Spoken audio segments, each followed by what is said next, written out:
بسم اللہ الرحمن الرحیم۔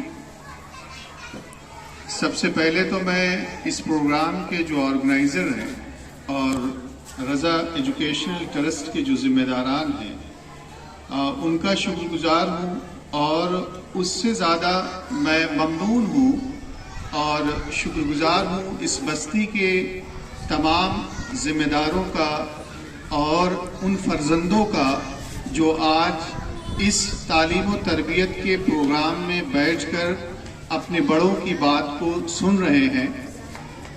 تو یقیناً آج اس مجلس سے وہ خود کوئی نہ کوئی پیغام لے کر ضرور جائیں گے۔ ابھی اس سے پہلے جن مقررین کا آپ لوگوں نے خطاب سنا، جن کی باتیں سنی، یقیناً ان کی باتیں قرآن و حدیث کے حوالے سے، جیسا کہ مفتی صاحب نے تعلیم و تربیت کے موضوع پر بہت ہی اچھے انداز میں گفتگو کی، اور ایسی روح پرور گفتگو کم سننے کو ملتی ہے۔ یقیناً اس سے مجھ کو بھی فائدہ ہوگا، اور اس سے پہلے جو ہمارے بڑے تھے اور انسانیت فاؤنڈیشن کے جو ذمہ دار تھے انہوں نے باتیں رکھی۔ میں بس 3 باتوں کو آپ کے سامنے پیش کر کے میں اپنی بات ختم کروں گا۔ سب سے پہلی بات یہ ہے کہ یہ جو فرزند ہیں، یہ جو نونہال ہیں، یہ جو اولاد ہیں، یہ جو بچے ہیں، یہ جو ہمارے اور آپ کے لیے مستقبل ہیں، جن پر ہم لوگوں کی نگاہیں ٹکی ہوئی ہے کہ یہ آگے بڑے ہو کر ہمارے لیے بیساکھی کا کام کریں گے، ان کی تعلیم و تربیت کیسے ہونا چاہیے اور کن چیزوں پر ہم لوگوں کو فوکس کرنا چاہیے، یہ رب کریم کی طرف سے، ذوالجلال کی طرف سے ہم لوگوں کے لیے کتنی بڑی نعمت یہ بچے ہیں۔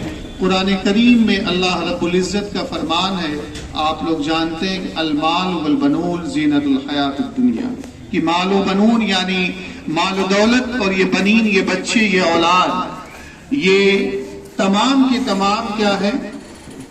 یہ ہم لوگوں کے لیے زینت ہے، ہماری روح کے تسکین کا باعث ہے۔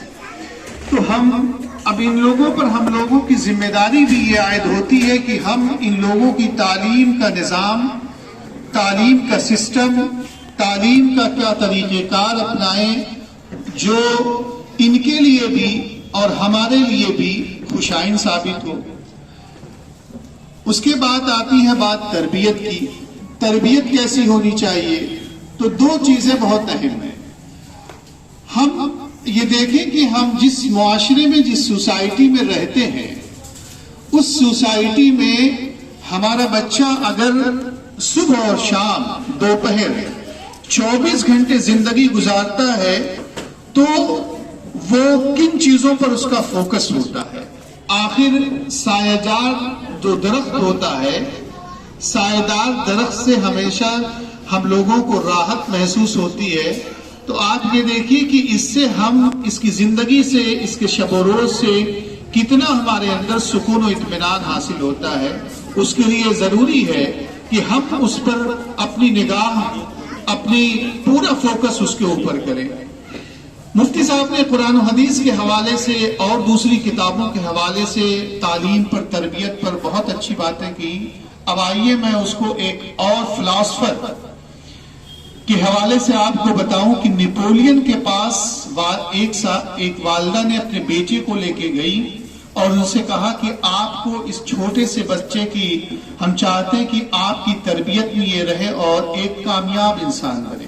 انہوں نے پوچھا، اس فلاسفر نے پوچھا کہ اس کی عمر کتنی ہے؟ انہوں نے کہا کہ اس کی عمر 5 سال ہے۔ نیپولین نے کہا کہ اس کی عمر جو ہے اب تربیت کے لائق نہیں ہے، نکل گئی۔ انہوں نے کہا کیوں؟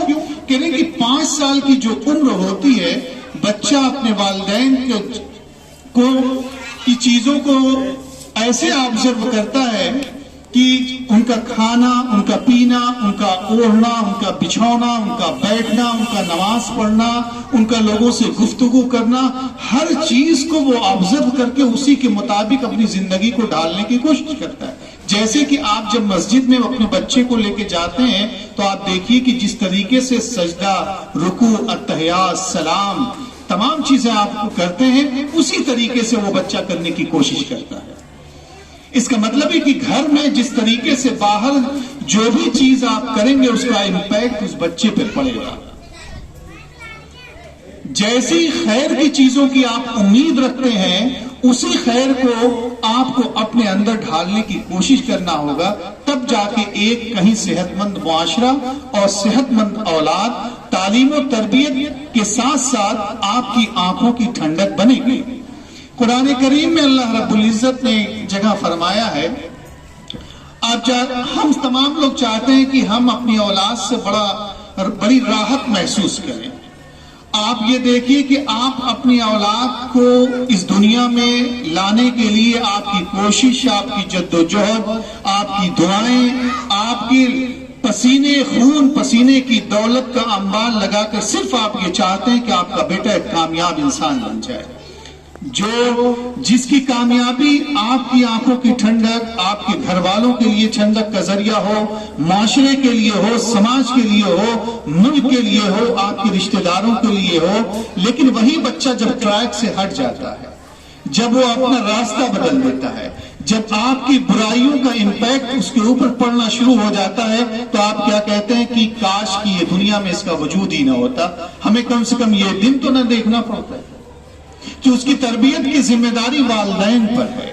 آپ جو کچھ بھی کریں گے اس کا سیدھا اثر اس بچے پر پڑے گا. دوسری بات,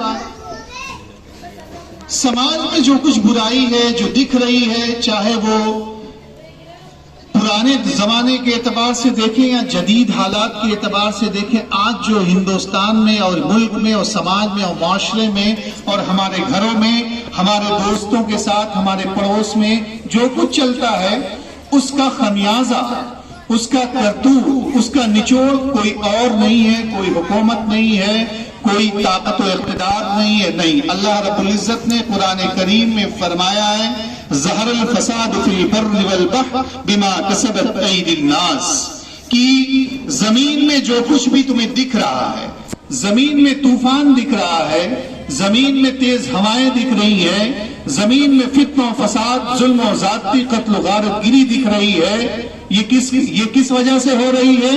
یہ تمہارے ہاتھوں کے, یہ گاڑے ہاتھوں کی کمائیاں ہیں. تمہارے ہاتھ جو ہیں, جیسا تم کرو گے اس کا اثر ویسا ہی ہوگا. سمندری طوفان اٹھ رہا ہے, پوری بستیوں کو کھنڈر میں تبدیل کر دے رہا ہے. کیا؟ بما کسبت ایدی الناس, یہ لوگوں کے ہاتھوں کی گاڑی کمائیاں ہیں. ہمارے گھر کے بغل میں مسجد ہے, نماز اذان ہوتی ہے, مؤذن اذان دیتا ہے کہ آؤ حی علی الصلاۃ حی علی الفلاح, نماز سے آؤ, کامیابی کی ضمانت اس مسجد سے, منبر و محراب سے اللہ رب العزت نے وعدہ کیا ہے. لیکن یہ مسجدیں ویران رہتی ہیں. ہمیں اس کا اندازہ نہیں ہوتا ہے کہ صبح کا مؤذن جب کہتا ہے کہ آؤ کامیابی کی طرف, پکار کر کہتا ہے, لیکن ہم خواب خرگوش میں سوئے رہتے ہیں اور صبح کو اٹھتے ہیں اور سوچتے ہیں کہ ہمارے ہاتھ, ہمارے گھر میں طرح کی چیزیں مہیا ہو, ہمارے پاس اے سی ہو, جنریٹر ہو, کولر ہو, تمام عیش و عشرت کی تمام زندگی کے سامان آپ کے پاس مہیا ہو. کیسے ہو سکتا ہے؟ اللہ رب العزت نے قرآن کریم میں فرمایا, کیا فرمایا کہ وَمَنْ أَعْرَضَ عَنْ ذِكْرِي فَإِنَّ لَهُ مَعِيشَةً ضَنْكًا, کہ اگر تم میرے حکم سے روگردانی کر دو گے, اگر ہم نے جو کچھ بھی تمہیں اس روئے زمین پر دے کر بھیجا ہے, اگر تم اس سے روگردانی اور منہ پھیر لو گے, قرآن کریم ہے اس کو پڑھو گے نہیں, اللہ کے رسول کی سیرت ہے اس پر تم اس کے مطابق زندگی نہیں گزارو گے, تو ہم تمہاری معیشت کو سیز کر دیں گے. معیشت اکنامی, معیشت روزگار, معیشت کھانا پینا, روزمرہ کی عیش و عشرت کی تمام زندگیاں کے راستے کو ہم تمہارے مسدود کر دیں گے. تم چاہو گے بھی تو نہیں کھلے گا. اب ہم یہ دیکھیں کہ ہماری زندگی کیا قرآن کریم کے مطابق ہے, کیا رسول اللہ صلی اللہ علیہ وسلم کے طریقے زندگی کے مطابق ہے, کیا صحابہ کی زندگی کے طریقے کے مطابق ہے.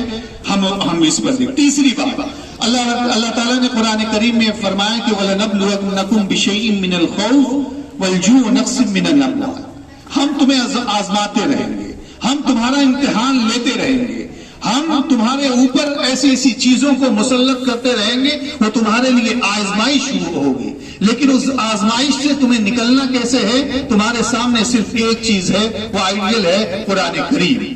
قرآن کریم میں اگر تم کامیاب انسان بننا چاہتے ہو تو قرآن کریم کو پڑھو۔ تم ایک اچھے دانشور بننا چاہتے ہو، قرآن کریم کو پڑھو۔ اچھے سائنٹسٹ بننا چاہتے ہو، قرآن نے سائنس اور جغرافی اور ہسٹری کی پوری چیزوں کو قرآن نے اپنے اندر محفوظ کر کے رکھا ہے، اور رہتی دنیا تک کے لیے جتنے بھی انقلابات آئیں گے، اگر آپ چاہتے ہیں کہ اس چیز میں حل تلاش کرنا ہے تو قرآن ہمارے سامنے۔ ہم نے قرآن کریم کو چھوڑ دیا، اللہ رب العزت نے ظلم و زیادتی کے پہاڑ ہمارے اوپر ڈھا دیے، اور ہم نکلنے کی کوشش کر رہے ہیں لیکن نکل نہیں پا رہے ہیں۔ ہمارے لیے صرف دو راستے ہیں، ایک یہ ہے کہ قرآن کو مضبوطی کے ساتھ پکڑ لیں تو یہ جو نونہالان قوم ہے یہ ہماری آنکھوں کی ٹھنڈک بنیں گے۔ اگر ہم رسول اللہ صلی اللہ تعالی علیہ وسلم کی سنت کو مضبوطی کے ساتھ پکڑ لیں تو انشاءاللہ رحمان دنیا و آخرت ہماری سنور جائے گی۔ وما علینا الا البلاغ۔ السلام علیکم۔